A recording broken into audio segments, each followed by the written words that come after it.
Good evening, everybody. Thanks for joining this information session.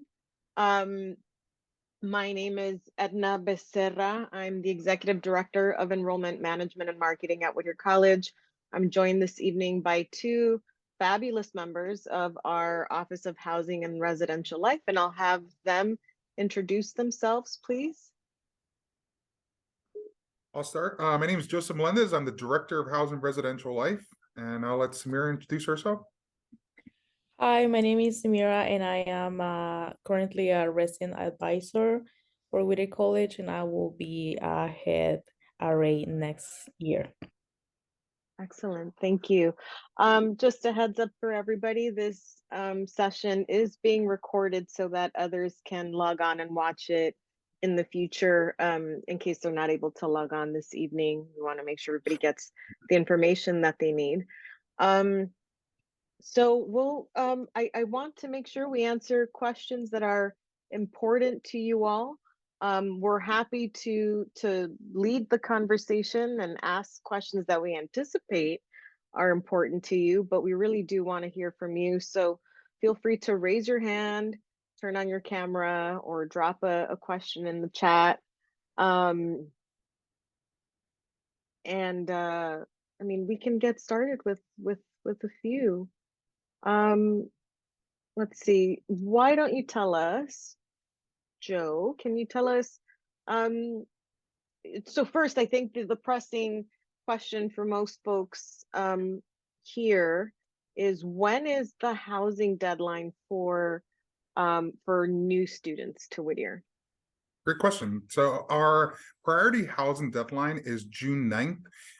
We do emphasize, or we do encourage students to complete the application by that date and make a determination of living on campus by that date in order to be able to participate in our lottery time slot process, which allows students to be able to actually pick specific spaces on campus that are available. And that's a first come, first serve. And so if students are interested in being able to have the most options available for them to be able to select, then we definitely encourage them to complete the application and participate in the process. By June 9th, we do send follow-up emails only to POET email accounts. So we also strongly encourage our students to ensure that they are checking their POET's email account and kind of get in the habit of checking that multiple times a week. I definitely recommend checking it daily, but I know that sometimes emails are a little hard to keep up with. So at the very least, a couple of times a week in order to make sure that you're up to date on any kind of information that may come from our office or various different other offices. Can you talk about what housing is like at Whittier? Sure, I'll talk a little bit about it, and then I think Samira might be able to give a great perspective as a student as well. So first off, our housing program consists of 6 residential areas. Only 2 are class specified. So Turner Hall, for example, is only for upper class students, and Stopper Hall has primarily been mainly for new students. And so all the other halls are mixed classes, so that could be first year, second years, third years, fourth years, etc. And then also we do have theme communities within our residential halls as well. So for example, next year, Ball Hall, second and third floor, will have our esports program. And then if I remember correctly, Stopper, if I remember correctly, it's all in the housing application though. If I remember correctly, Stopper will have our first gen theme community. And so we also will have a Sankofa Collective theme community and also GIH housing theme community. And so students that are interested in our theme communities are more than welcome to be able to participate in requesting to live in there via the housing application. And all you need to do is just, when you get to the theme community page on the housing application, just say that you are interested in that, and then what specific theme communities are you interested in as well. On our housing application, we do have URLs to be able to click on the links to better understand those communities and what to expect from them as well. Other than that, our residence halls are communal living. So students will either live in a single, double, or triple, dependent on the occupancy available within that building. So for example, Johnson Hall that was just highlighted, that does have triple rooms mainly. And Stopper Hall mainly has double rooms. And there are few singles available. And so we do want to be transparent as possible that students that are requesting a single, they definitely need to sign up as early as possible. And that does not guarantee that they will get a single because we do have limited singles. On top of that, other than that, we do, as I said, we are communal living. So the bathrooms are also communal as well. And then we do have RAs, at least one RA on each residential hall floor that will be there to support the residents as a whole and help develop community and engagement within the community as well. But other than that, Samira, can you talk a little bit about how it is to live in the halls as well?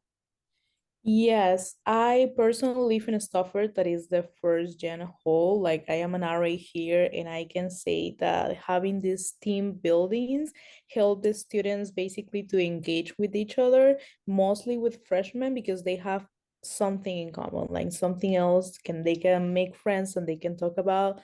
A lot of freshmen here are into sports. Most of them are athletes, which like it's something more in common than they have. And personally, the RAs, we are in charge of making them engage and making them feel part of a community, like give them a little help with that. And personally, I have seen other team communities such as like Harrisby, there is a LGBTQ plus community, and I feel like students being available to have something in common and to have their people, as they call it, within their space makes them feel more comfortable and safe where they are living instead of just like being a normal experience or a regular apartment. I feel that is what makes the college experience. Thank you. I think it's also important to give our guests an idea of when our residence halls were built, right? And the amenities that are in each hall. I shared and I can share it again, but I think it's important. So for example, this here is what we consider lower campus, right? And upper campus. Can you tell us what the difference is between res halls in lower campus and upper campus? Sure. So we'll kind of go through the line. Johnson Hall, which is located on lower campus. Johnson Hall is primarily triples. We do have a main lounges in every single residence hall, and we also do have kitchens in every residence halls that are communal for students as well. Aside from that, Stauffer, which is right next door, that is, as I said before, is mainly for new students that have been placed there in the past. Next year, if I remember correctly, we're going to have GIH as well as Sankofa Collective theme communities within that building. They also do have a main lounge.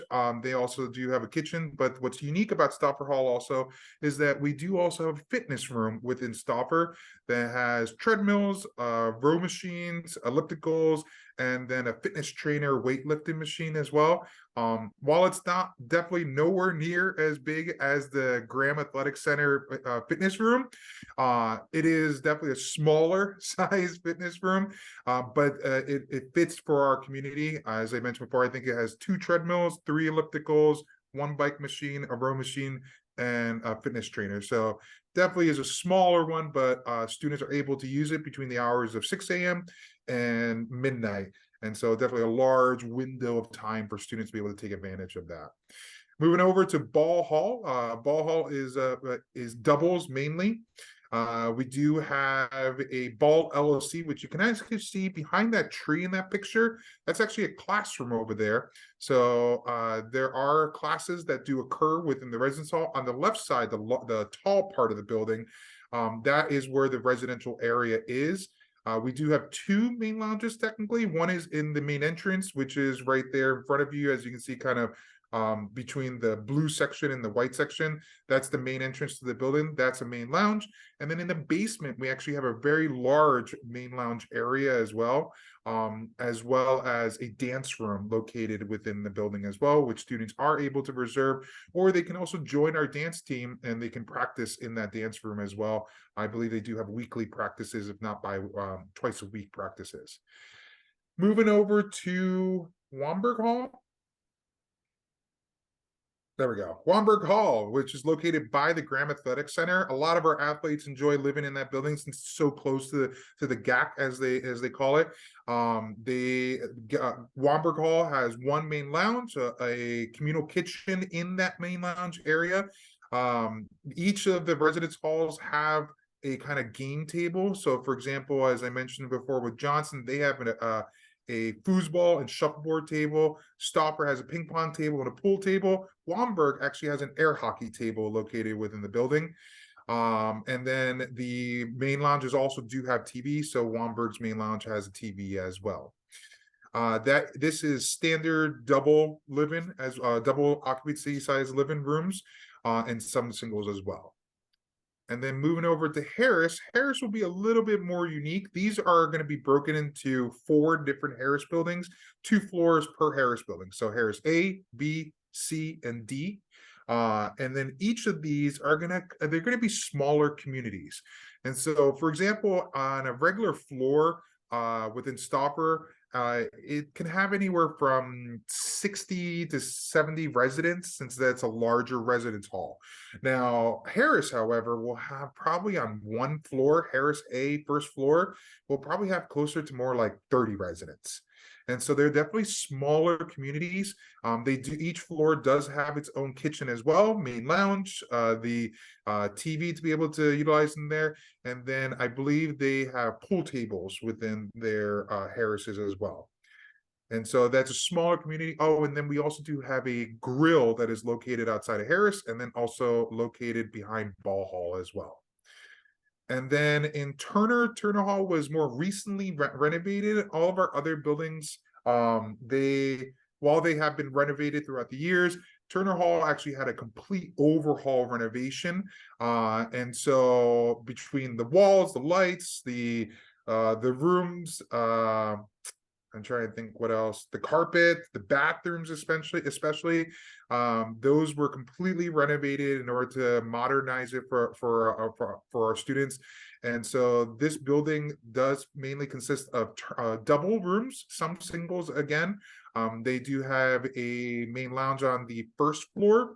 The views, I gotta say, of LA, the city, downtown LA, as well as the sunsets, up there between Harris and Turner are probably one of the best views you can get from a residence hall of our downtown LA.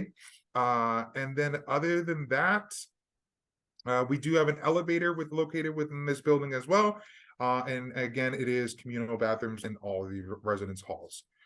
Does that kind of help paint a better picture, Edna? Yeah, I think so. Here's a sample double in Turner. Yes.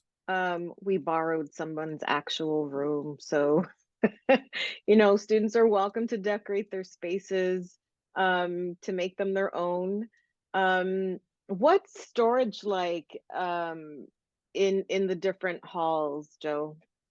Yeah, so the furniture, you'll have a dresser, as you can see in that image. You'll be able to have a dresser, and you can reconfigure your room any way you like with collaboration with your roommate, if you do have a roommate, to make sure that you do agree, the both of you.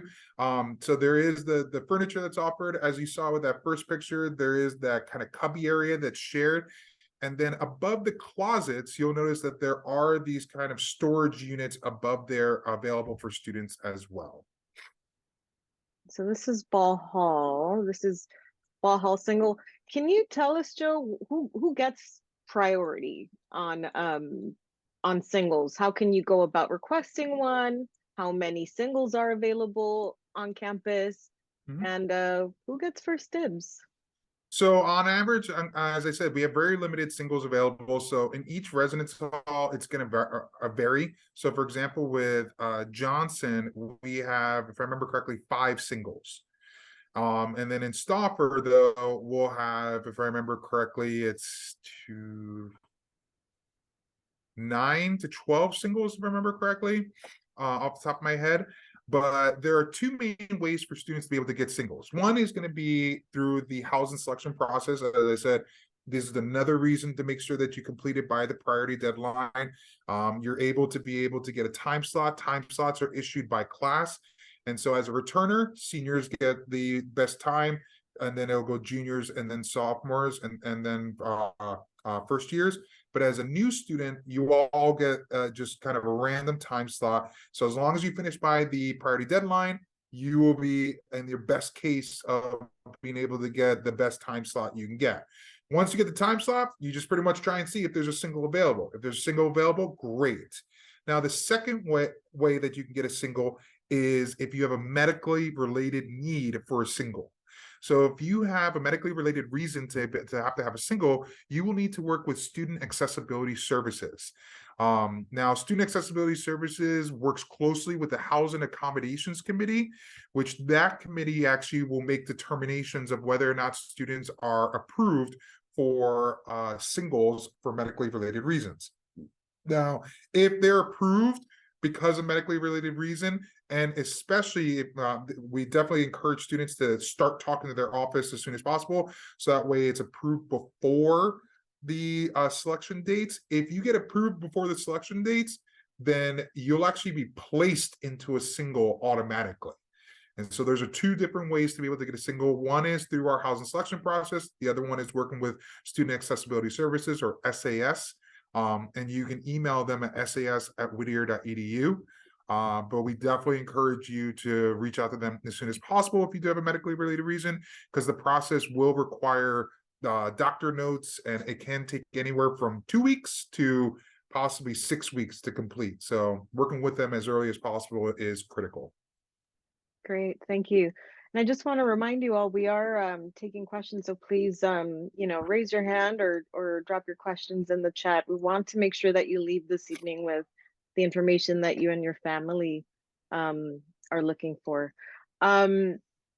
Joe, tell me, you mentioned a few theme communities, and you kind of just went through them real quick. So can you go back a bit, tell us, list out all the various theme communities that we have and what their purpose is? Yeah, so the full descriptions of the theme communities are available on our housing selection application. So students, if you are interested in kind of reading full details of the 4 theme communities that we're going to have next year, please make sure that you do check that out. And then there are hyperlinks to be able to look further into as well. But the 4 that we're going to have next year are going to be GIH, which is our Gender Inclusive Housing Community. That is a community that supports and allows students to be able to explore more into the identities of students, as well as the non-binary community, and be able to explore through programming, conversations within their community, and also collaboration with various different offices as well. And that can include Office of Equity Inclusion as well. And then we do have our Sankofa Collective, which is going to be for our Black identifying students or Black identifying individuals that are interested in exploring those cultural backgrounds and history. And once again, they will be collaborating with various different offices, and then also exploring through various different program opportunities that are offered within that community as well. And then our last 2 are going to be our first gen community. So that'd be first generation students that are or students that are interested in that cultural background as well. And then there's also esports theme community that's going to be available. And the locations of those communities are going to be listed within the housing application as well. Awesome, thank you. We have some really great questions in the chat. Wants to know if first year athletes have to stay at Stoffer, or can they be placed closer to the GAC? Because those 6 a.m. hikes to the GAC are brutal. So as mentioned before, students that do complete it by the priority deadline, you'll actually be able to have an opportunity. If I remember correctly, theme communities, you might be placed but just general housing speaking, so non-theme community, you actually have an opportunity to be able to select your own space. And so if you apply before that priority deadline, you'll be able to choose what space based on what spaces are available if you want to live in a different building other than Stauffer. I have seen that students that are athletes have chosen between Harris and Wamberg just because of the proximity from the gap. The other question I did see over there is if you're going to be placed with an athlete, Housing Residential Life does not place students, especially during that process where students are able to select their own space. You have to end up going through the housing application and then requesting a confirmed roommate. There is a video that was sent to you, and also I believe it's on our housing application website as well, that you can actually review on how to be able to complete the application. But ultimately, just to kind of quickly explain, once you get to the roommate request tab on your application, you'll be able to type in your roommate's name. And if you know their screen name, you can actually set up your own screen name. So if they tell you their screen name, you can search by their screen name, and then you'll request them or they'll request you. Now that process isn't done yet. What is needed is that the other person needs to confirm that request. Once the request is sent and the other person confirms it, it'll actually show you that you have an accepted roommate. At that point, it's actually really cool that once the selection date comes, whoever has the newest or the earliest date to be able to select, they can actually go in, pick the room, and if it has an open bed, they can actually place you into that open space as well as their confirmed roommate. And so it's definitely, if you do have a specific person you want to live with, I definitely recommend that you complete that process in the application. Make sure to review that video that is available as well. And then whoever has the earlier time slot, make that selection and then pull that other person into the open bed that's available. Once that process is done, the other person will be able to see on their application that they're confirmed in a room space, and you'll be able to confirm that you are all set to go. But other than that, Housing Residential Life does not automatically place people, so it is important for you to be able to do that on your own if you have interest in doing that. And just to clarify, Joe, so athletes would need to select a teammate or another athlete in their application. The college or the coaches don't automatically place athletes together. Correct. Right? We do not automatically place athletes together, nor do we automatically place athletes in a specific building. It's for a variety of different reasons, but ultimately one could be that we've had students in the past saying, I kind of want separation. I don't want to have my entire life athletics, so I really want to be able to have a non-athlete kind of space. But we do also have students that are interested in having athletes as their roommates. So really we leave it in the hands of the students to be able to make the choice that they want to make for themselves. Great, thank you. Would you be able to bring an emotional support pet like a cat to stay in your dorm with you? Great question. So animals as a whole, we do have a pet policy or an animal policy. Only fish and turtles and fish within 10-gallon tanks are allowed. However, emotional support animals are actually medically related reasons. And so because it is a medically related reason, that just needs to go through SAS. And SAS, as long as they approve it, you'll be approved to be able to have an ESA as short. You'll be able to have an ESA on campus within your residential space. But it has to be approved through Student Accessibility Services. So once again, I encourage students to be able to reach out to them as early as possible for any medically related needs. And we'll drop their contact information in the chat in a second, so that you guys can get in touch as soon as possible. Let's see, is housing guaranteed, Joe, for incoming new students? So we have spaces available for students as we have spaces available. If we do fill up, there is a wait list. I can say that I have not had an occasion of working here, and I've been here since 2011. I haven't had an occasion of working here where we've actually had to turn a student away for the academic year. Now, have we had a time where we had a wait list and we worked with those students to be able to get onto campus? Yes.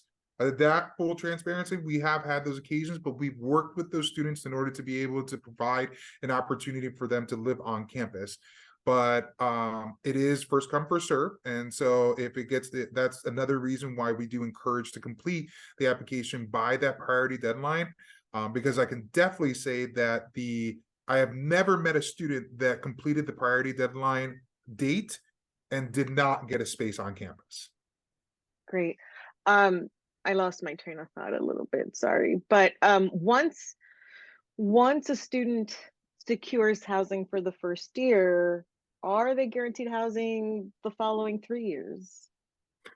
There is, once again, there is no guaranteed housing. However, I can say once again, I have never met a student that it was interested in living on campus as a returning student and they were not able to get a space on campus, especially because our returning students actually complete housing selection process before new students. And so they're currently going through the housing selection process right now, and there are more than enough spaces for our returning students. And so as a returning student, I don't want to place any promises, but I can definitely say at this point, 12 years at Whittier College, I've never run into an occasion where that's been a problem. Awesome.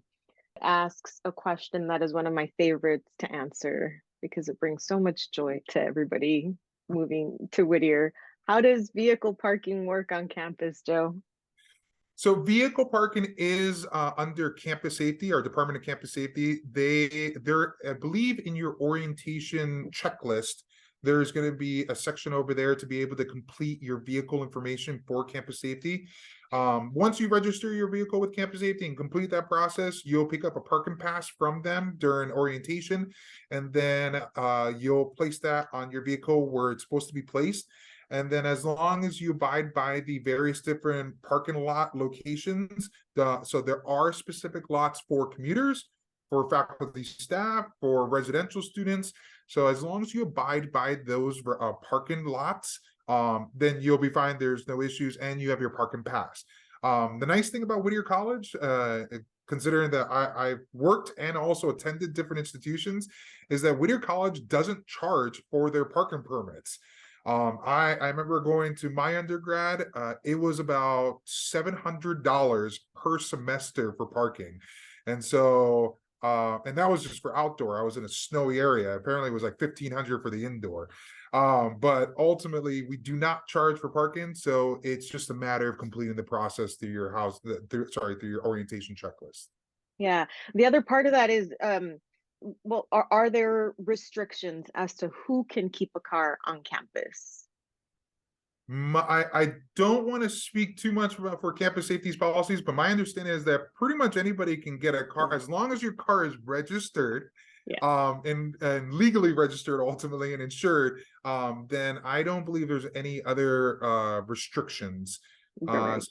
Samira, I don't want to put you on the spotlight, but do you know of any restrictions that have been given to you as a student? I'm not sure if you have a car. No, actually, when I register my car, they only like ask for the registration card and my license, and that's it. They didn't ask for much, and then they take copies, and then they gave me the pass, and that was really fast, honestly. And they are So 24/7. license and registration, essentially. Yeah. And so basically as a first year student, you are allowed to have your car on campus. There are no limitations or restrictions on who is allowed to have a car or not allowed to have a car.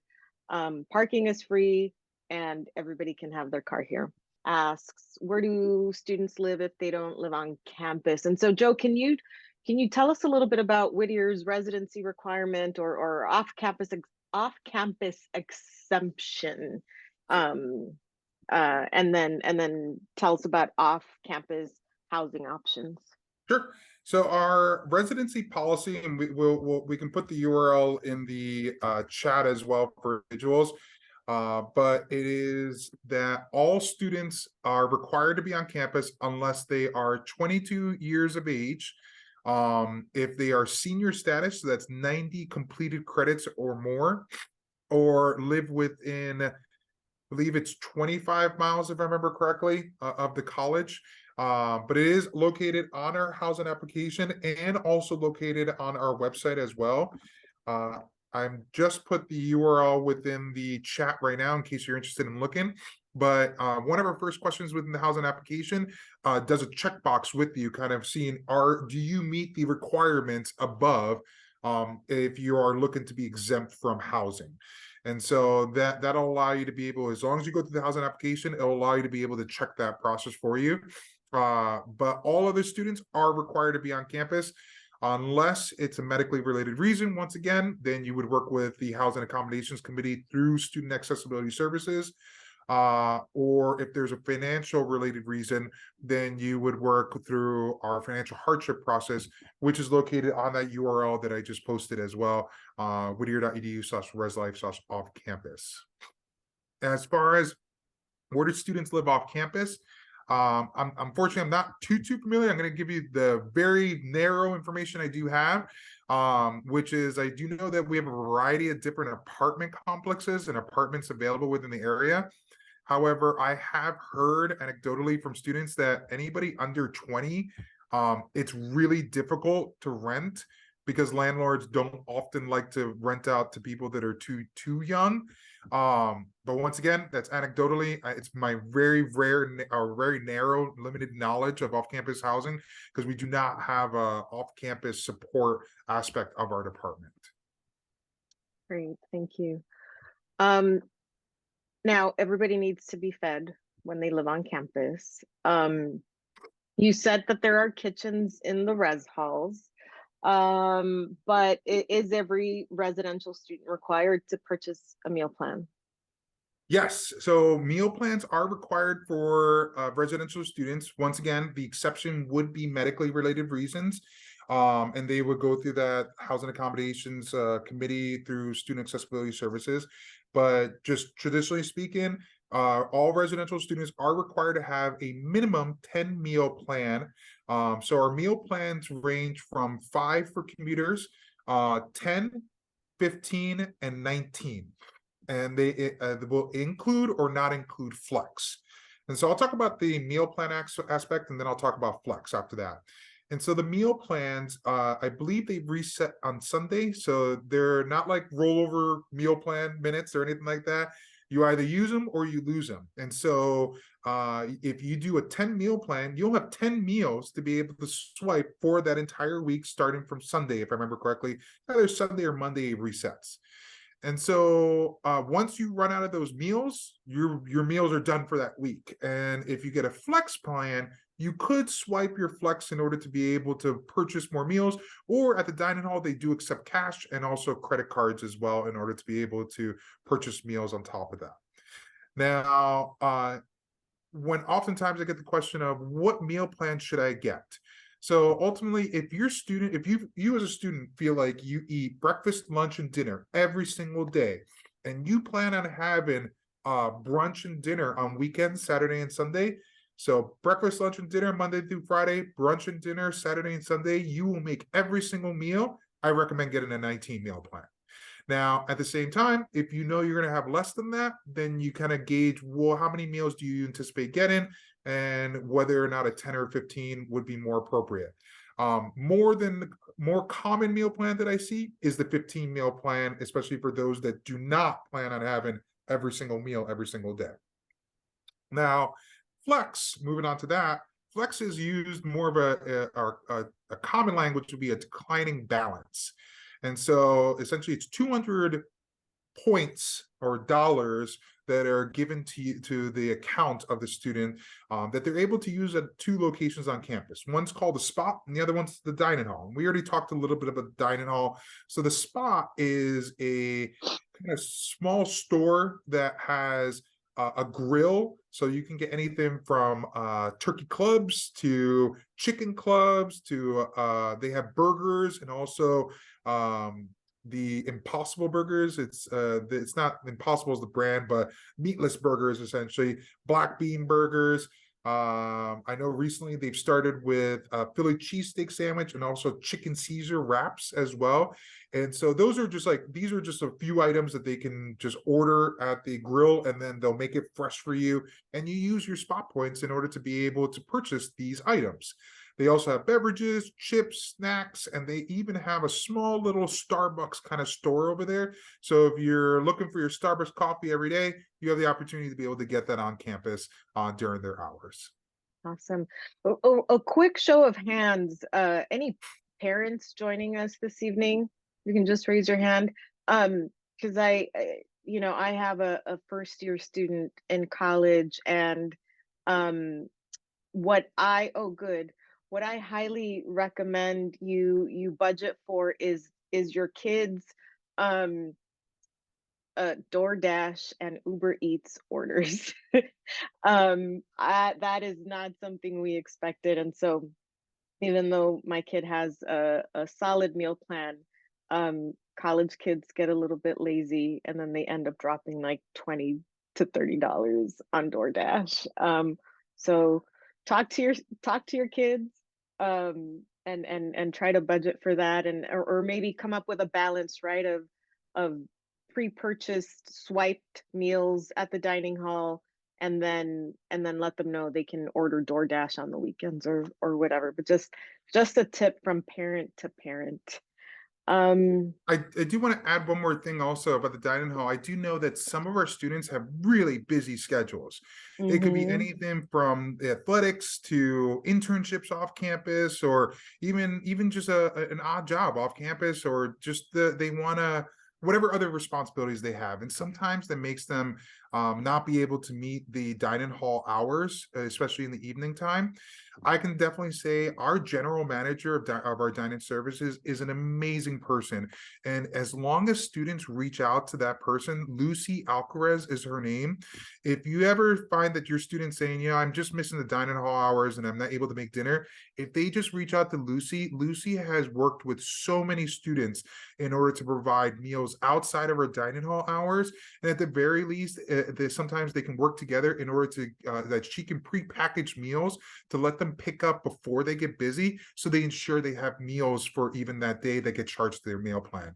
So even though we do have our limited hours that are available, please definitely make sure that you reach out to the respective offices. And if this is dining services, then reach out to Lucy. She's an amazing resource, and she definitely works with so many of our students to make sure that none of them go hungry.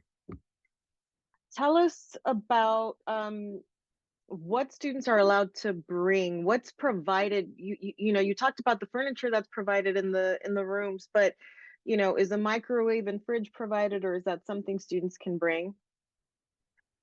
Yeah, so let's start off. Great question, and let me start off with what's available in the room. So in the room, there are going to be there's at least, we'll talk about single occupancy, and if it's a double or triple, then it's the numbers obviously change with that. So single occupancy, you'll get a bed, you get a dresser, you get a desk, and you get a chair, as well as the closet and some sort of storage location within that room. That could be a cubby kind of area, or that could be the over the closet storage area, or both.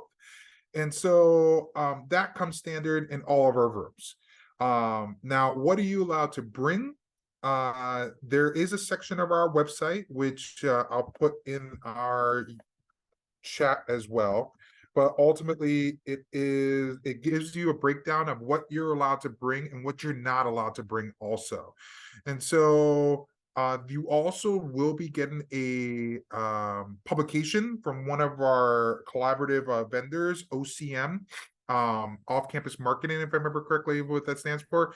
But they also give a list of things that are allowed to be able to bring. And if you want to be able to purchase it and have it mailed directly to the college mailroom, that's another option that you can take advantage of with them.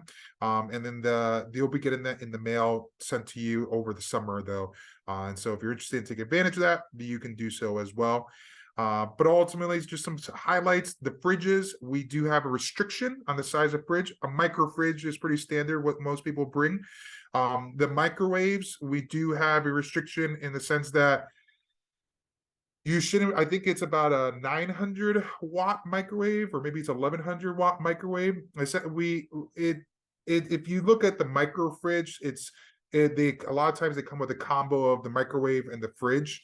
And so that's totally fine. What we don't want people coming in with are going to be those industrial sized microwaves, the large ones that are meant for big kitchens, or even the fridges that are full size fridges. So with the freezer and the fridge that you normally find in a standard kitchen, we do not want people to come in with that. And it's not because we have an issue in regards to space or anything like that with the student. It's more about that what we don't want is all these large appliances pulling too much load and causing electrical issues for their community members. And so as long as people abide by those reasonable kind of appliances, then the community members are not impacted. Cool. Now, buildings with a whole bunch of 18, 19, 20-year-olds tend to get a little messy, a little stinky. Who's in charge of maintaining the res halls? Who's in charge of cleaning individual rooms, the hallways, the communal restrooms? Yeah, so we have a facilities department, and so that department is in charge of grounds, which is the lawn maintenance, the bushes, any kind of stuff out the greenery outside. They're also in charge of maintenance. So if you have a light bulb that burns out, or your door kind of gets broken, or your drawer kind of breaks or whatever, they're responsible for maintenance items like that. And then they also have their custodial staff. And so the custodial staff of the facilities department is responsible for any kind of custodial needs within academic and also residential buildings on campus. The custodial staff will take care of communal spaces only. So that'll be the communal bathroom, the main lounges, the trash in the hallway, in the bins in the hallway. So they'll take care of those communal areas. They'll vacuum the hallways, but they will not clean your individual room. So we do encourage our students to be able to have their own supply or to work with the community members in order to have a communal supply of cleaning goods in order to share or utilize, because the custodial staff will not clean your room throughout the year. I was going to ask about that. Samira, can you tell us kind of what the popular cleaning products are? Do people bring their Pine Sol, their Fabuloso, their Windex? Yeah, Sorry. Samira, yeah, thank you. Yeah, usually like what I have personally is just to like sweep. I have a broom, and then like sometimes to like just mop, and then to clean the windows, and then just I have this little glade thing that you just plug it in with an essence, and it makes the room smelly, and so you don't have to like be applying the Fabuloso every day. It's just like the smell. But yeah, I do have Fabuloso and some other like cleaning supplies, but like I think basics is just like sweeping your room and mopping it like once a week if you can. Then cleaning the windows is really important. We do have a screens, so we don't get any like roaches or any bugs from the outside when we open the windows, which I think is really important because I don't want any mosquito here or anything. And personally, I have a lot of lining, so I like to clean my windows. But yeah, that's basically about it. I also highly recommend the wipes, the Clorox ones, or whatever you can get. It's really easy and really helpful, so you don't have to like keep cleaning or washing your wipes every day, or I don't know, once a week. So just like the ones that you can throw away. Sounds good. Okay, thank you, Joe, for answering that question about esports in the chat. Yeah, esports is a fairly new team, has a fairly new presence here on campus, so that's also still growing. Since we're on the topic of housekeeping, tell us about the laundry facilities in the res halls. Yeah, so we do have shared laundry machines in each residence hall.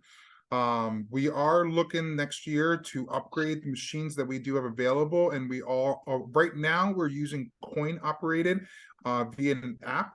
So you'll use your phone app, and you'll end up putting funds onto your account within the app. And then you'll go to the machine, load it up, and then you'll tell the app, okay, I want to use this machine, and it'll activate that machine for you. And what's cool is that the app will actually tell you whether or not, well, how much time is left on your machine as well. And you can actually, if you're not even doing a laundry load, you can actually, if you're in your building, look up on the app and see if there's any available machines too. Now, next year, however, we are possibly looking to change that system. And instead, what we're looking to do is that instead of students paying for each load, we've averaged out that students oftentimes pay about $45 per semester in order to be able to do laundry. And so what we're thinking of is just charging student accounts that specific amount per semester, and then you'll have unlimited use of the laundry machines instead. So we'll have more information this summer in regards to that. But it is definitely a direction that we're looking to go towards instead, so that way our students can have more access and less concerns with machine usage as well. That's really cool.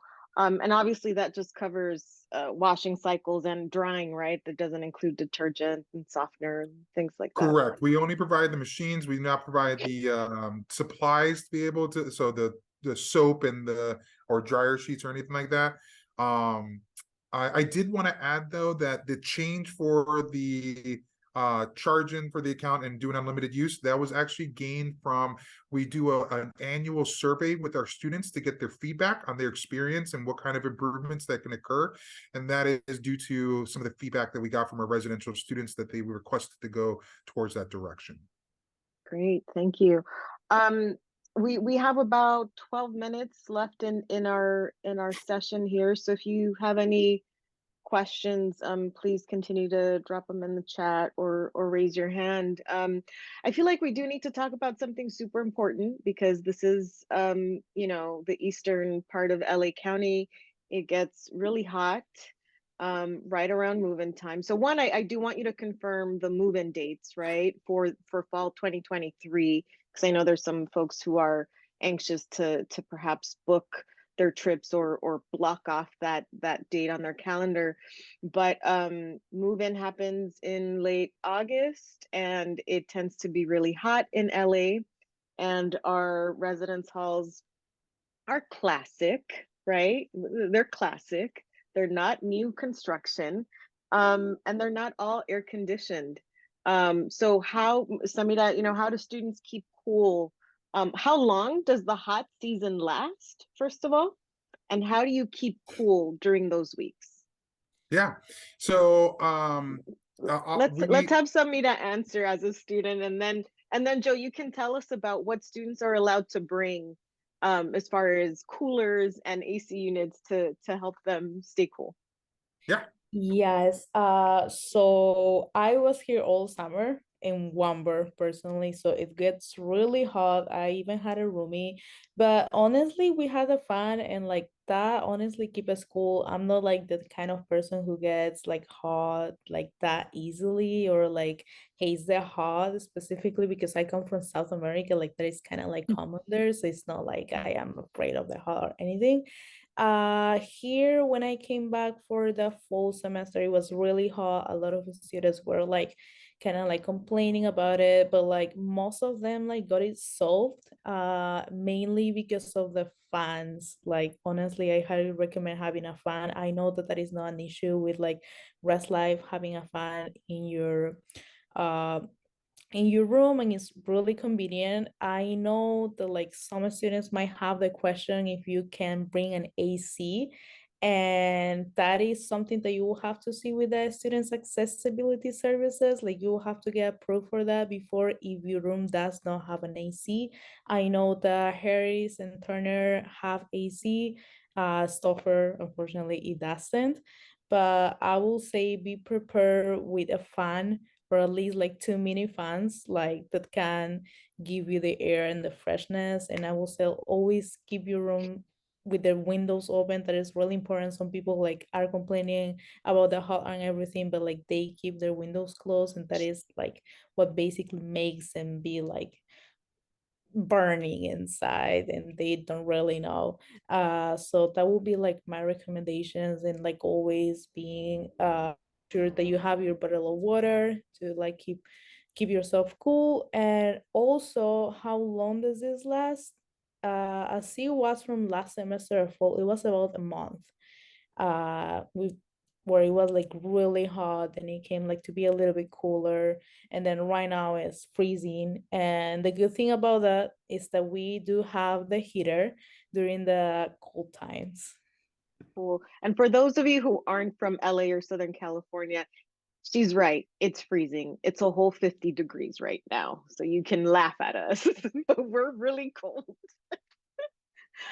Joe, can you tell us about the equipment, the cooling equipment that's allowed, and the heating equipment that's allowed in the dorms? Yeah, so the cooling equipment, as Samira said, fans are a great resource.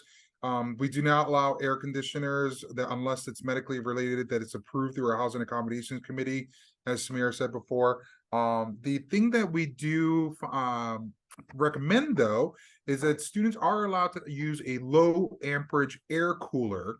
And you can find that easily at Home Depot, Lowe's, Walmart, Amazon. There's a ton of different locations that have these things, but ultimately a low amperage air cooler. And if you're in question of whether or not this would be okay within the halls, feel free to email residentiallife@whittier.edu. We work closely with our facilities department, and as long as our facilities department approves it, then we have no problem with it whatsoever.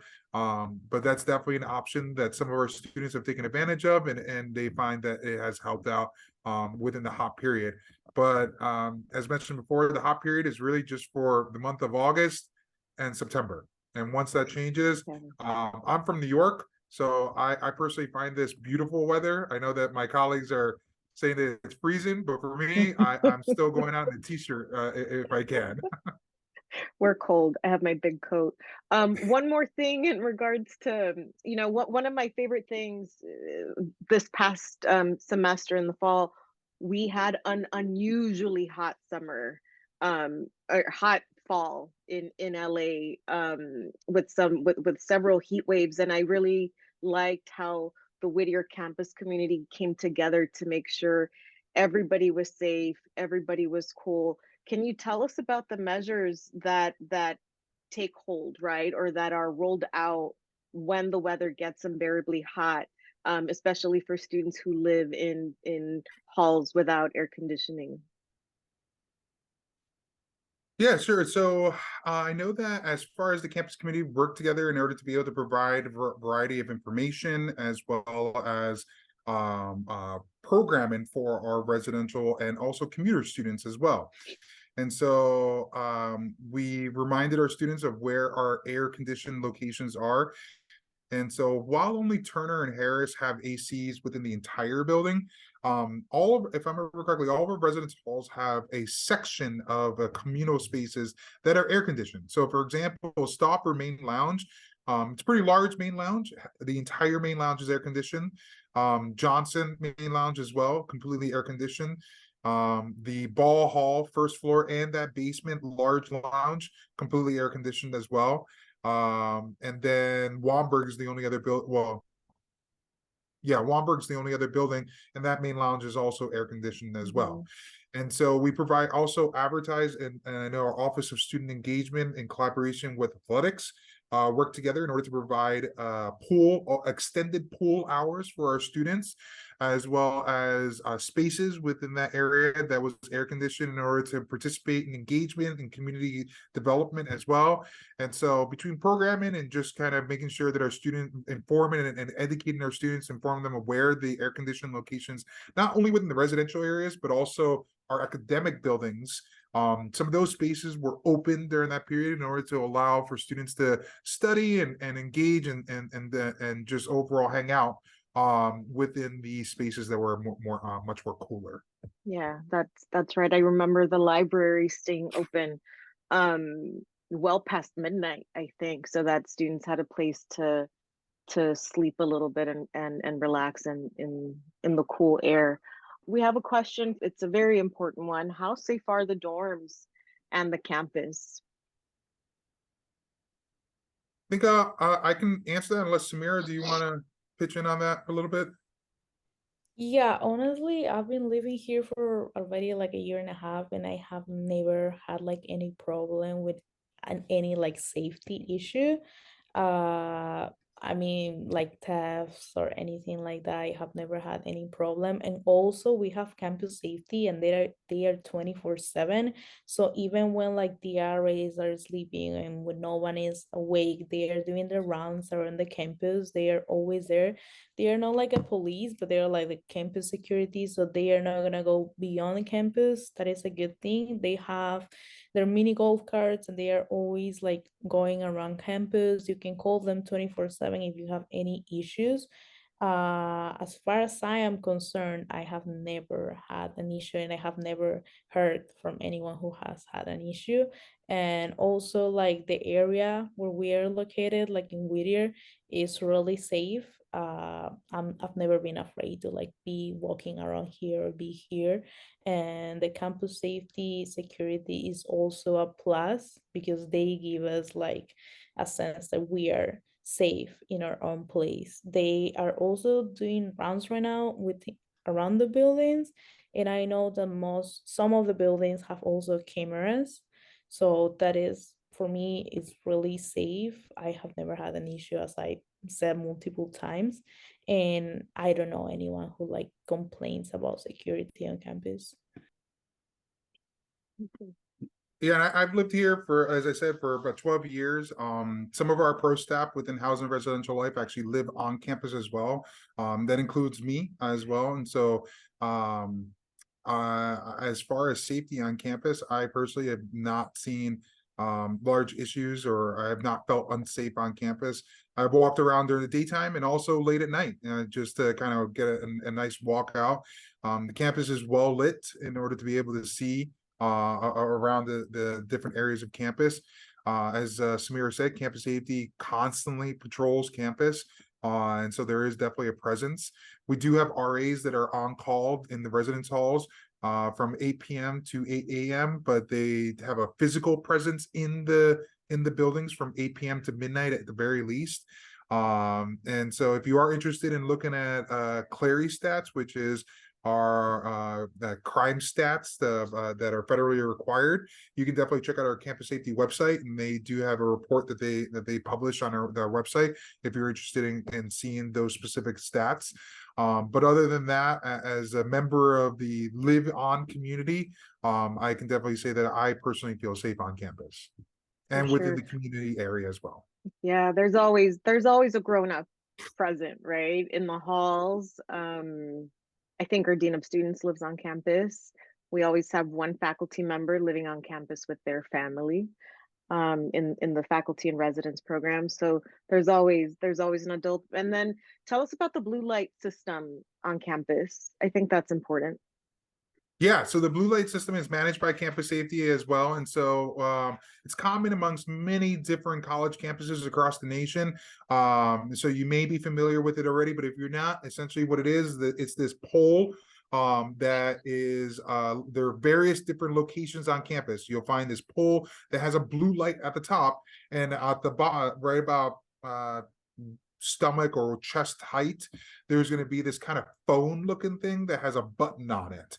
And so as soon as you push that button, it sends an instant signal over to our campus security office, which notifies them that there's an emergency button that was pushed, and they dispatch officers immediately to that location. So it is an emergency tool that is available on our campus. I believe even one of our maps on our website highlights the campus blue light phones as well. So if you're interested in seeing the various different blue lights that we do have on campus and where they're located, you're welcome to check out that map. But ultimately, they are spread well throughout campus, and it's easy to access them, and they are tested as well by campus safety as well. Awesome. Well, we've reached the hour we allotted for this session. I really appreciate everybody's questions, and I appreciate Joe and Samira answering everything as thoroughly as they did. We do welcome your questions moving forward, and from here on out. So, Joe, I think you shared your email address, or the best email address for Res Life, in the Yes. chat. I'll Can share you? it again. I'll share it right now. Yes. That is the best way to get a hold of our residential life team. Please send them any questions. My team here in the Office of Admission is also happy to answer any questions you might have. We may need to refer to our Res Life team, but we're always available here to answer your questions via email, via phone. Our phone here at the Office of Admission is 562-907-4238. And our email is admission@whittier.edu, and that inbox is monitored daily. So those are the best ways to get a hold of us. Thank you again for joining us this evening. We really hope to see your faces, meet you in this fall if your child has been admitted. And if we have a few more years to go before we meet you, then we look forward to that as well. All right. Thank you, everybody. Have a good night.